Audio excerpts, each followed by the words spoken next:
औज़ु बिल्लाहि मिनश शैतानिर रजीम, बिस्मिल्लाहिर रहमानिर रहीम।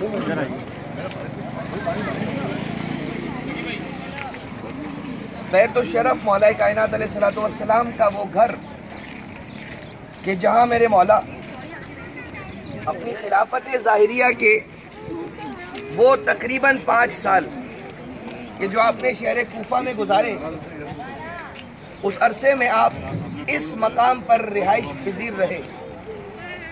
लेकिन ये कहना बहुत मुश्किल है कि यही घर का वो नक्शा रहा होगा जैसा कि आज है।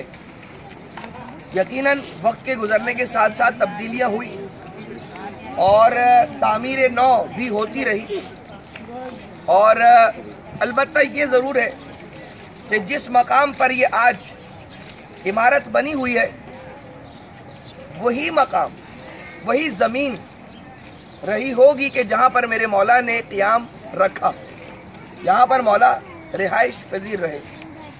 यहीं से मौला का मस्जिद कूफा जाना होता, और इस घर के अंदर वो मकाम के जहाँ मौला को गुस्ल दिया गया, कफन पहनाया गया, और वो कुआं कि जिसके पानी से मौला को गुस्ल मैयत दिया गया, जो बैतुश शरफ के बिल्कुल पुश्त की तरफ है, वहाँ पर दारुल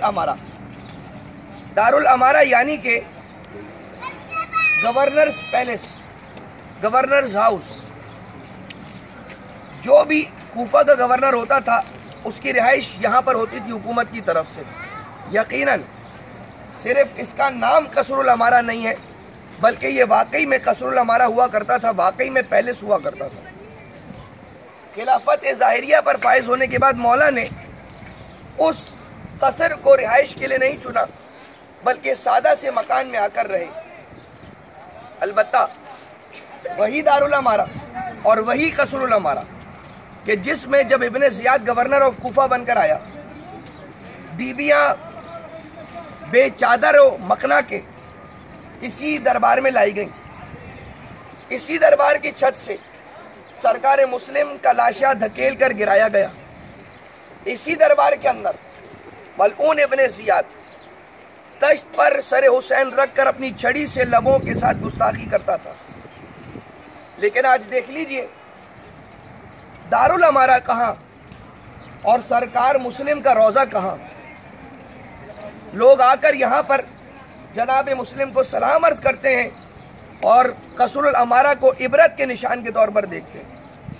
जब अब्दुल मलिक इब्ने मरवान गवर्नर ऑफ कूफा बनकर आया, मुसअब इब्ने ज़ुबैर के कत्ल होने के बाद, तो एक शख्स खड़ा हुआ, बूढ़ा आदमी, और उसने इजाज़त तलब की कि बताओ मेरी जान की अमान अगर हो तो एक बात करना चाहता। कहा हाँ कहो, क्या कहना चाहते हो, तुम्हें अमान है।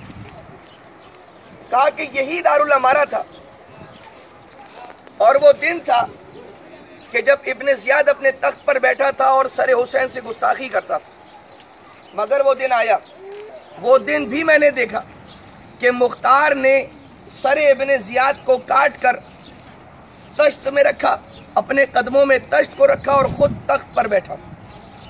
फिर वो दिन भी आया, मुसअब इब्ने ज़ुबैर आया, जनाब मुख्तार के सर को कता किया, खुद तख्त पर आकर बैठा और सर मुख्तार को अपने कदमों में तश्त पर रखा।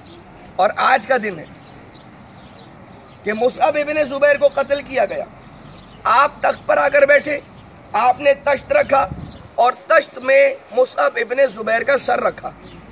अब मुझे नहीं मालूम कल कौन होगा कि जो इसी तख्त पर आकर बैठेगा, आपका कटा हुआ सर अपने कदमों में तश्त पर रखेगा और मैं आपका कटा हुआ सर देख रहा होऊंगा।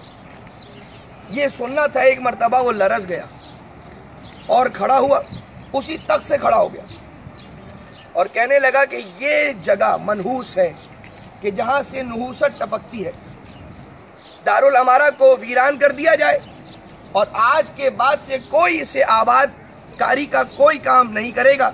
यहाँ पर इस मकाम के करीब से कोई नहीं जाएगा।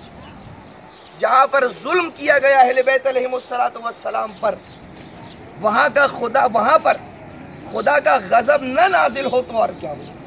بس اس انداز سے یہ ظلم کا مقام ختم ہوا. اور یہ مختصر سی تاریخ تھی کہ جو آپ کی خدمت میں عرض کی گئی. اور مزید آپ سننے کی طاقت نہیں رکھتے، میں شاید زیادہ بیان کرنے کی بھی طاقت نہیں رکھوں گا، اسی دعا کے ساتھ کہ ہم سب کو پروردگار عالم ان افراد میں شمار فرمائے کہ جن کے اعمال کو رب ذوالجلال نے قبول کیا.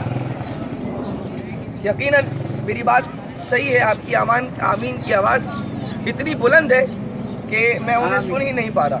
یزید ابن معاویہ پہ لعنت، عبد الرحمن ابن ملجم پہ لعنت، نعرہ حیدری حیدری، آواز بلند صلوات. تشریف لے آئیے، فلیگ کو فالو کیجیے، اپنے آخری مقام پہ جائیے.